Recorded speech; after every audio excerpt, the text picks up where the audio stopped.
Cluj, Transylvania, the winter of 1972. At 6 in the evening, the factory shifts let out, and the women of one of Romania's great cities walk home through streets the regime has not thought worth lighting. They walk in pairs now. They hold their keys in their fists. Husbands wait at bus stops with their collars up, and in the stairwells of the apartment blocks, behind doors locked twice, 4 words pass from neighbor to neighbor, quietly, the way forbidden things are said. Omul cu ciocanul, the man with the hammer. Open the newspapers from that winter and you will find achievements. Production figures, congresses, anniversaries. You will not find one line about why the night shift walks in pairs. Romania's press belongs to the state, and the state has decided that socialist cities do not have such problems.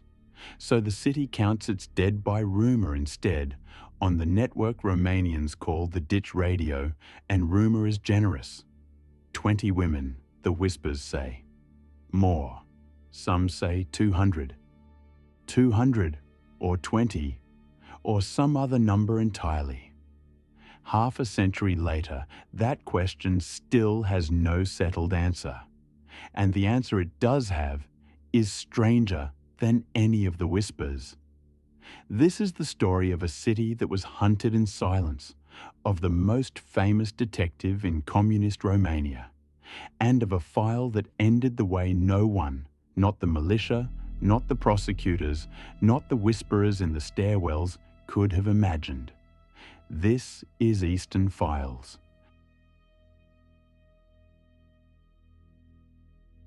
Cluj sits on the river Somme in the heart of Transylvania. It is an old city of churches and squares, Romanian and Hungarian at once, and by 1972 it is also a socialist city. Factories on the edges, new apartment blocks rising in concrete rings, and through it all, the railway. The station quarter on the left bank of the river is a world of its own.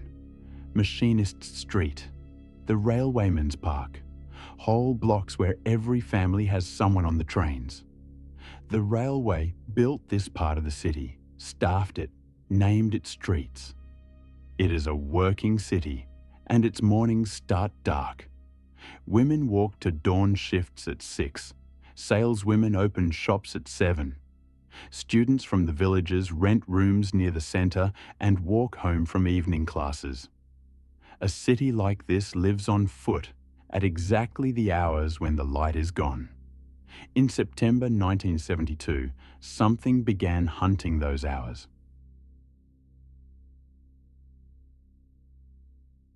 On the 11th of September 1972, a few minutes before 10:30 at night, a young woman was attacked in the hallway of a workers' hostel on Oasalui Street near the river.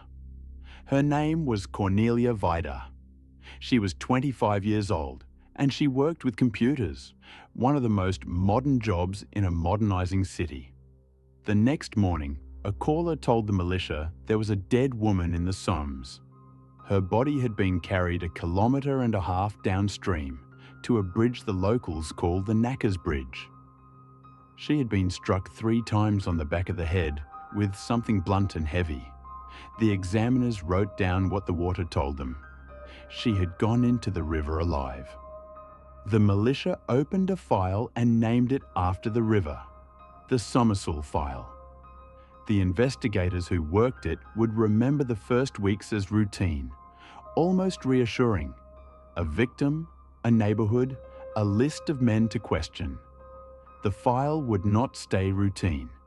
It would swallow 17 months, thousands of interviews and careers, and it would end in a place no one in that autumn could have pointed to.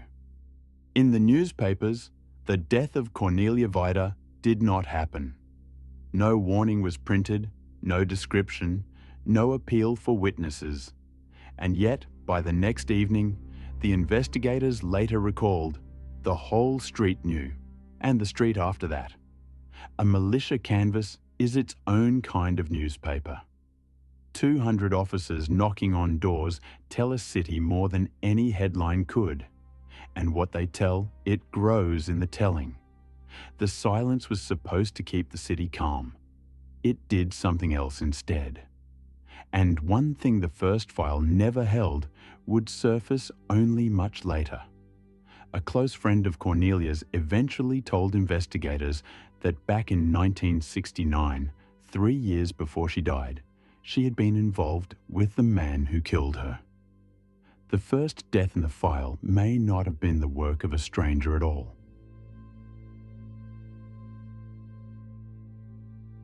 On the 7th of October, at 6:30 in the morning, a 15-year-old girl was attacked inside her own home on Vasile Lucaciu Street while her family was out. She was struck on the head and left bleeding. Her attacker took her watch and underwear from the room and walked out. She lay alone for hours until her mother came home. She survived, with damage that never left her. The examiners studied the wounds and wrote that they were consistent with a small hammer, the kind a cobbler uses, swung with terrible force at the back of the skull. 9 days later, it happened again, in a kitchen on Trajan Street. A woman of 35, 8 months pregnant, struck from behind at mid-morning. She survived, and so did her child. Her watch was gone, and 200 lay. The address is the detail the investigators never forgot. 200 meters from the county headquarters of the militia and the Securitate. The man was working in daylight in the shadow of the security state itself. After the third attack, the municipal militia, as one of its officers put it years later, went in with force, and the city went to work on its own account. The wound readings leaked along the canvas routes, the way everything leaked, and somewhere in those weeks the ditch radio gave the faceless thing its name. Omul ciocanul, the man with the hammer. The militia never announced it. The newspapers never printed it. It was a name the city gave itself, in the dark, and it stuck because it fit the one thing everyone knew. The blow always came from behind, to the head, at the hours when a woman is alone.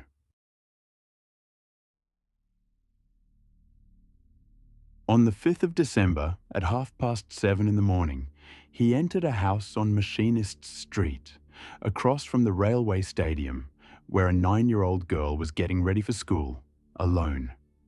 He struck her down, he assaulted her, and then he opened the wardrobe, set the clothes alight, and walked out into the morning. Neighbors saw the smoke and pulled her from the house alive. She carried the damage for the rest of her life. A passerby saw a man hurrying away toward Bahusi Street and gave the militia its first real description: a fair-haired man in a soldier's uniform. A week later, on the 12th of December, he attacked twice in one day. In the evening, in a bread shop on 1848 Square, he struck a 48-year-old saleswoman on the head. She did not fall. She screamed, and a butcher from across the street came running. And for a few hundred meters that winter evening, the city almost had him. A man chasing the man with the hammer down Rasaritului Street toward the railway embankment, losing him in the dark by the Railwaymen's Park. It was the closest anyone would come for more than a year. That same night, around midnight, a 46-year-old telephone operator was struck at the entrance of her building on Horea Street, coming home from the late shift. One blow, glancing, she screamed. Her attacker fled. She told the militia she had seen nothing worth telling. Remember her. Of all the survivors of that winter, she is the one whose silence would cost the investigation most. 4 days later, on the 16th of December, came the morning the city never forgave.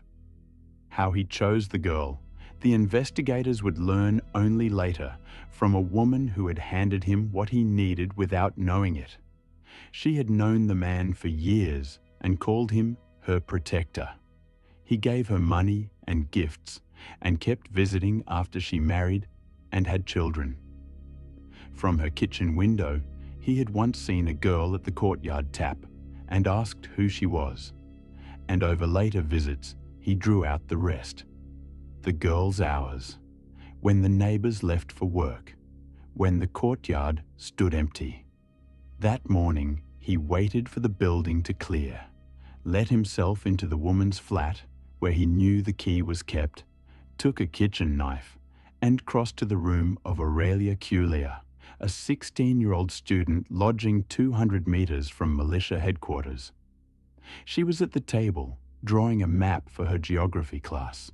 She fought, 2 fair hairs closed in her palm, before 17 wounds killed her. She had been raped.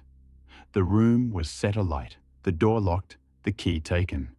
She had come from the villages of Salaj to Cluj for school. After the 16th of December, Cluj stopped pretending.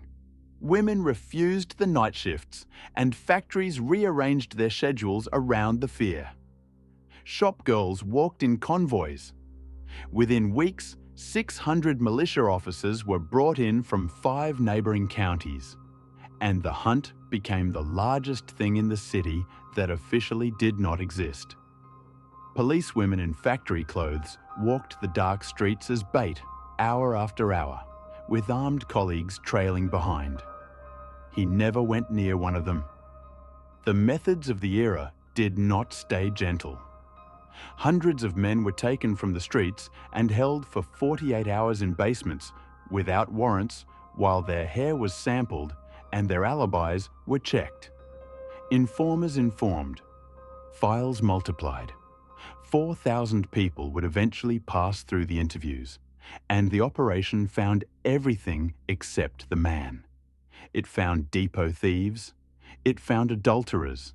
It found every small secret a city keeps, and ordinary crime in Cluj collapsed under the sheer weight of uniforms. The fear made its own theatre. The chief criminalist prosecutor of the county, a methodical man named Iuliu Andrei, would remember canvassing an apartment block where a woman refused to open her door to him. He stood in the stairwell with his identification in his hand, announcing himself, Prosecutor Andrei, please open.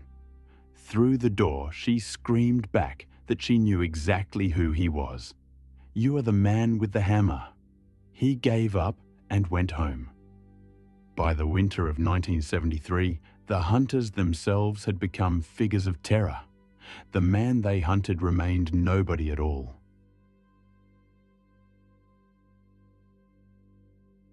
The file had already been handed the man, more than once.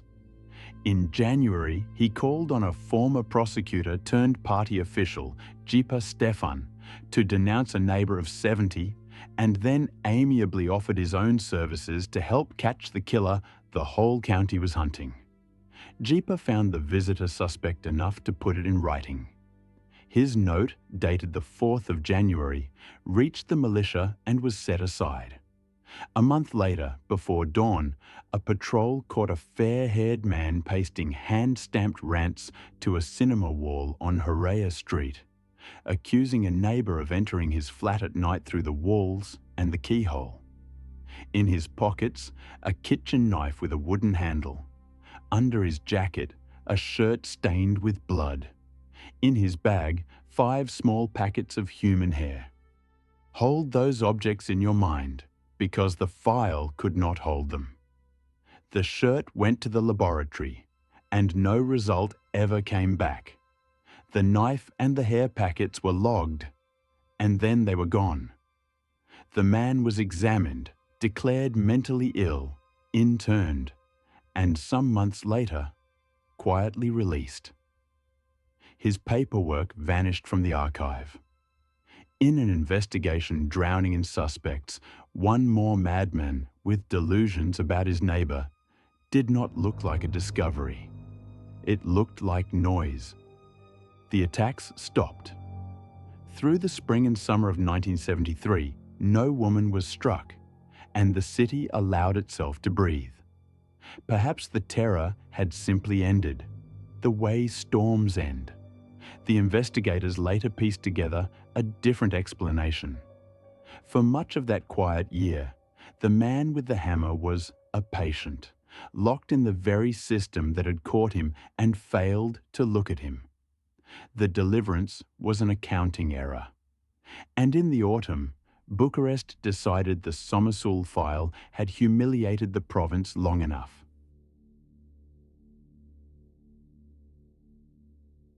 Dumitru Ceacanica was the most famous detective the Romanian militia ever produced, and almost nothing about him fit the institution he served. 4 years of schooling, the rest taught to himself. A grey suit and a pocket square in a force of uniforms. He addressed people as Sir, in a state where the approved word was comrade. In 1952, his own colleagues had imprisoned and tortured him on a fabricated charge, and after his rehabilitation, he carried the lesson in his methods.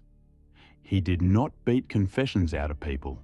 He read files until the files confessed. In 1971, he had been central to the capture of Ion Rimaru, the night killer of Bucharest, a case this channel has told in full. In October 1973, the Inspectorate General sent him to Cluj. He took a room at the Hotel Siesta with 2 trusted officers and asked for everything, every file, every interview, every map. Then he read. He read for weeks, annotating in red pencil, rebuilding 17 months of chaos into geography in hours. The crime scenes drew a tight ring around the station quarter, the left bank, the railway streets. The hours were a workman's hours, dawn shifts, evening returns. He remembered a case from 1954, a child killer in this same city who turned out to live 3 houses from his victim, and he set his rule accordingly. The man was not a phantom passing through. He lived inside the ring. He had always lived inside the ring. The work was slow, and it broke the men doing it. Prosecutor Andrei kept one memory of that winter all his life. 3 in the morning in the hotel room, and the great Ceacanica on the carpet, rolling in his words from nerves, from despair, from fury. The legend of the militia, beaten night after night by a man no catalogue could find. And there was a worm in the investigation itself. The telephone operator struck at midnight on the 12th of December. The survivor who had told the militia she saw nothing had in truth seen everything. She had been one of the hunted man's lovers and stayed silent, she later said, over what Cluj would think if it learned she had been his.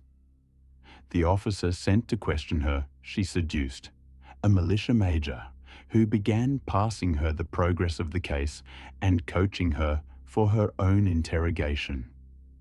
Ceacanica wrote in his report that her aim ran as far as marrying an officer for the protection it would buy, and that she could not even be charged, since in the same file she was also a victim. Months of the hunt bent around her, and the city kept burning. Then the file restarted itself. On the 14th of February 1974, at dawn, in a house on Yugoslavia Street, an elderly widow named Ilona Silagi was murdered in her bed. He had not used a hammer.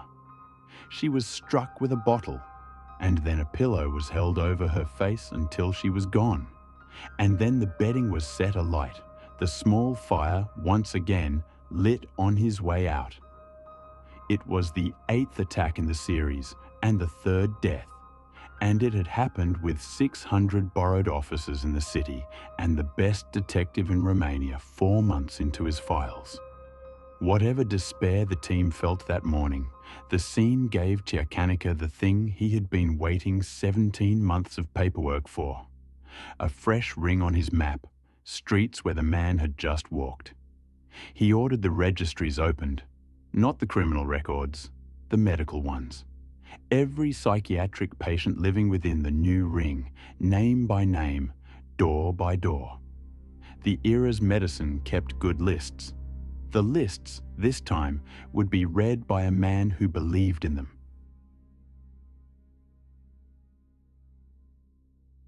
The canvass worked in pairs, posing as visitors from the health directorate, knocking, asking gentle questions about the neighbours. In the last week of February 1974, on Arya Zului Street, on a staircase in an ordinary block, a neighbour answered one of those gentle questions, and 17 months of hunting arrived at a single sentence. "Yes," she said. On the 5th floor, Romulus Veres, a former locomotive mechanic. He threatens the neighbours, sometimes with a knife. Romulus Veres, 45 years old, a railwayman like half the quarter, a man on a medical pension living alone 1 year in this building, and before that, for decades, in the streets at the centre of the ring. The investigators climbed to the 5th floor and knocked. The door opened a crack on the chain, and what they remembered ever after was the floor behind it. The hallway of the flat was scattered with matchboxes. Dozens of matchboxes strewn across the floor of the entry hall, in the home of a man whose crime scenes kept catching fire. One of the officers who was there says Ceacanica needed nothing else. That is him. There was no chase and no siege. The 5th floor flat was visited again, with doctors, and Romulus Veres was taken for psychiatric examination at the end of February 1974, 12 days after Ilona Szilágyi died. The city was not told. The newspapers, of course, said nothing, and so the stairwells said everything, and the ditch radio began composing its own ending to the story, an ending with a trial in it and a sentence, and a wall at dawn. The file had other plans.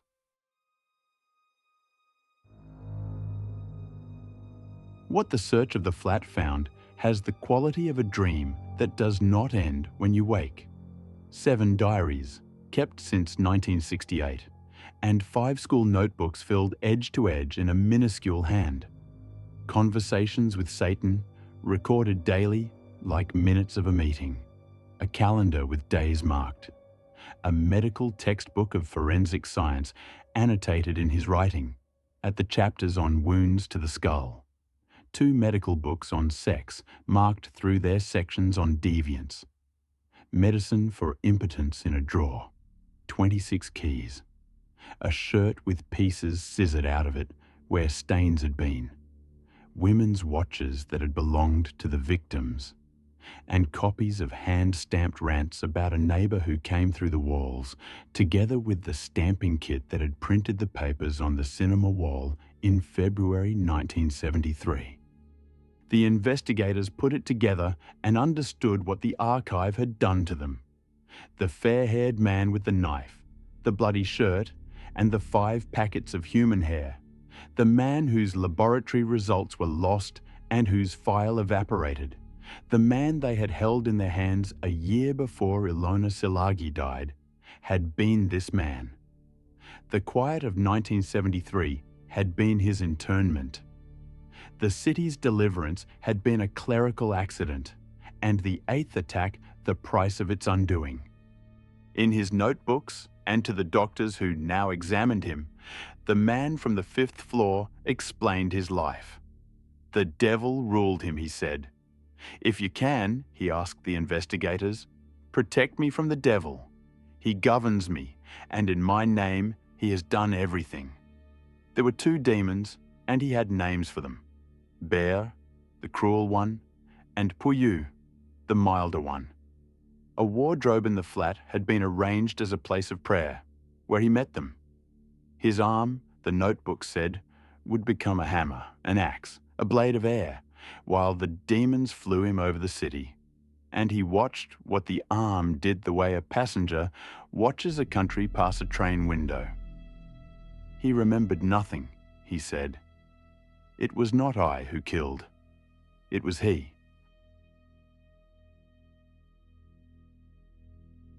Romulus Veres was born in Cluj in January 1929, and the railway was his life before the devil was. He came up through the vocational schools into the cab of a locomotive, a respected trade, the aristocracy of the working class, and colleagues remembered him as quiet, withdrawn, a man who did not drink.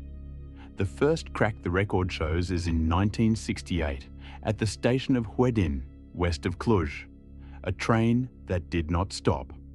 He drove it through the station at full speed, signals against him, hundreds of passengers behind him.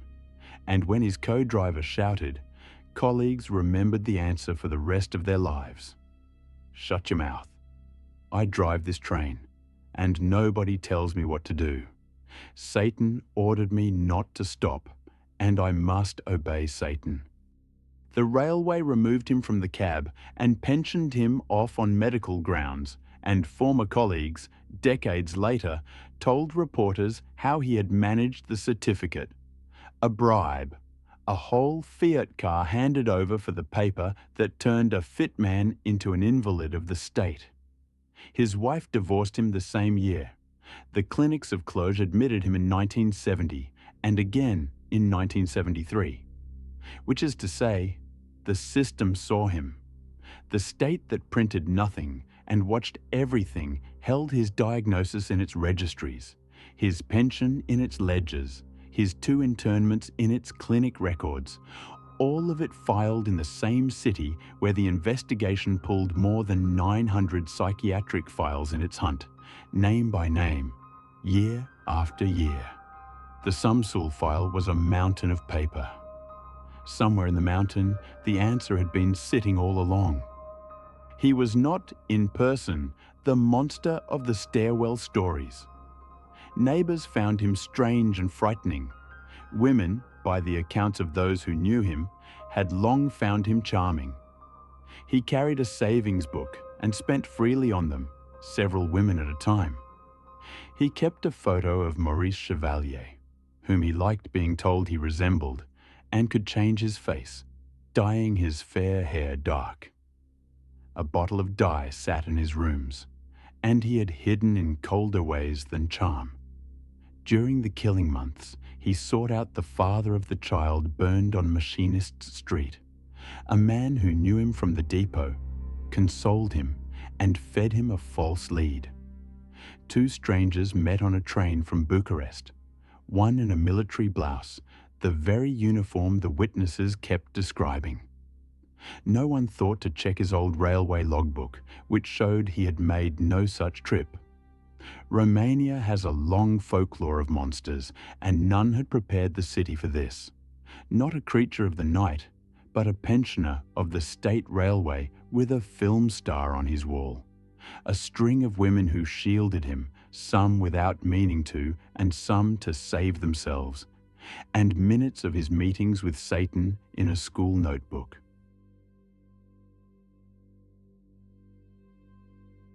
The psychiatrists examined him for months.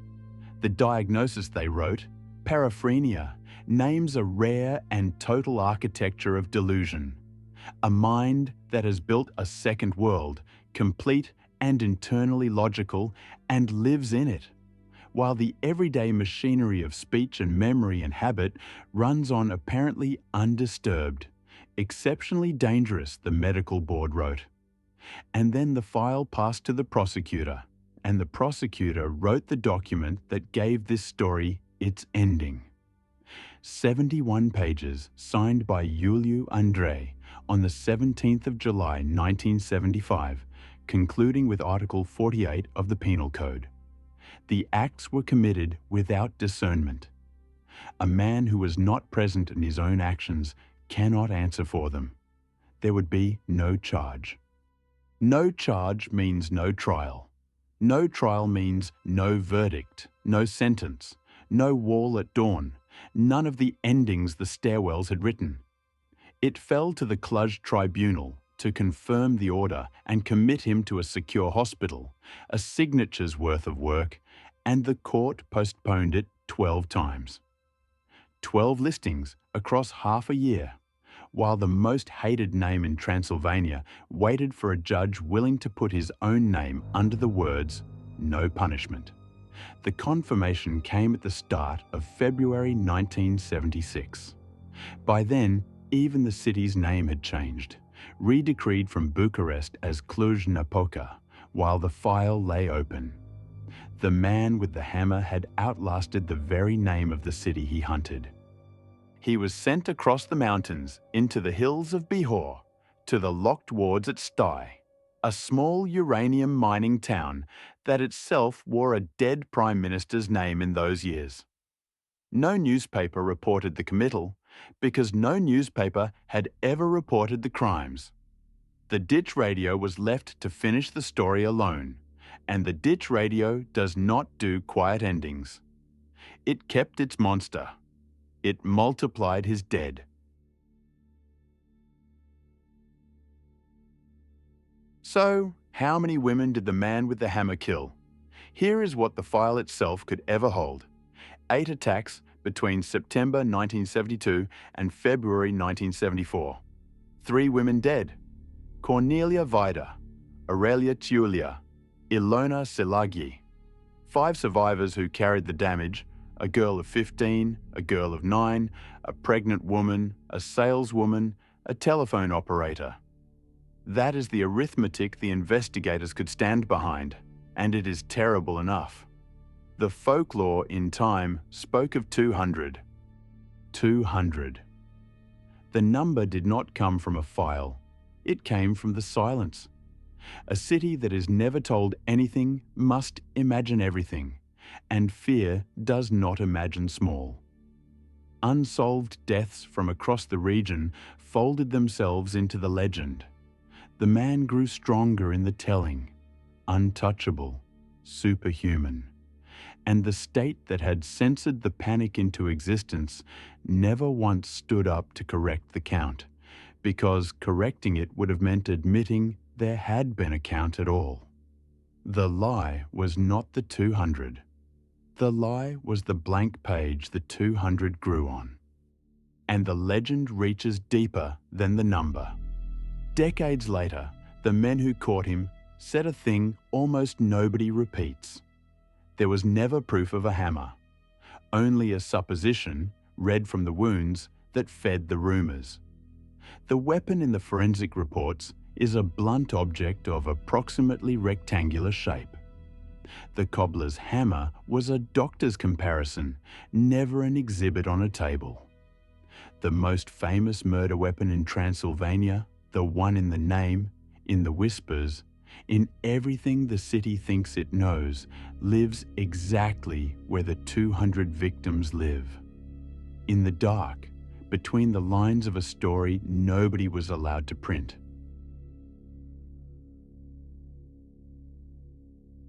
Romulus Veres lived at Stai for 17 years. The staff who worked those wards described a quiet patient who gave little trouble and who never stopped his conversations with beer. Tuberculosis took him to the sanatorium at Nuset for a while and brought him back thinner, a shadow walking the corridors. The world outside moved on without telling him.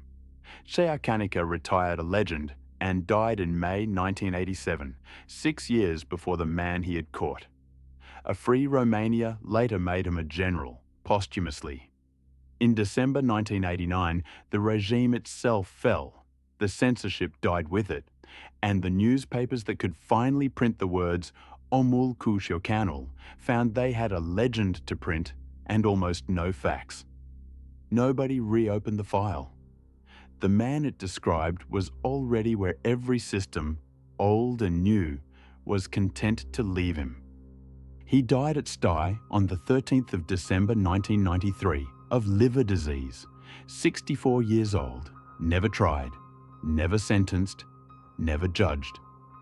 A hospital orderly remembered the burial, a grave dug in the hospital's own plot, no priest, no service, and for mourners, only the other patients of the locked wards standing in the cold. At Stye, he had filled more notebooks, his memoirs, the staff said. No one knows what became of them. Brambles took the grave long ago. There is no stone to read. The investigators outlived everyone. Augustin Nona, the lieutenant from the staircase, grew old in Cluj. Iuliu Andrei, the prosecutor who signed the 71 pages, lived to within days of 99. And near the end of his life, he sat with journalists, twice, and walked them through the Sumsul file from memory. The winter of 1972, the woman who screamed through her door that he was the hammerman, the colonel on the hotel carpet at 3 in the morning, the staircase, the matchboxes. He died in 2021. With him went the last man who had carried the case rather than the legend. And what Cluj remembers now is mostly the legend, a name on the ditch radio, a count nobody made, a hammer nobody found, and a man the law looked at and could not touch. If stories like this one belong in your evenings, the case's history filed away and never quite closed, subscribe and turn the notification bell on. It is the simplest way to keep these films coming, and it genuinely helps. And we read every comment, so tell us what stays with you here. 3 women died, and folklore counted 200. A man was caught, and no court ever judged him. The silence was meant to keep a city calm. Whom do you think it really protected? Until the next case, thank you for watching Eastern Files.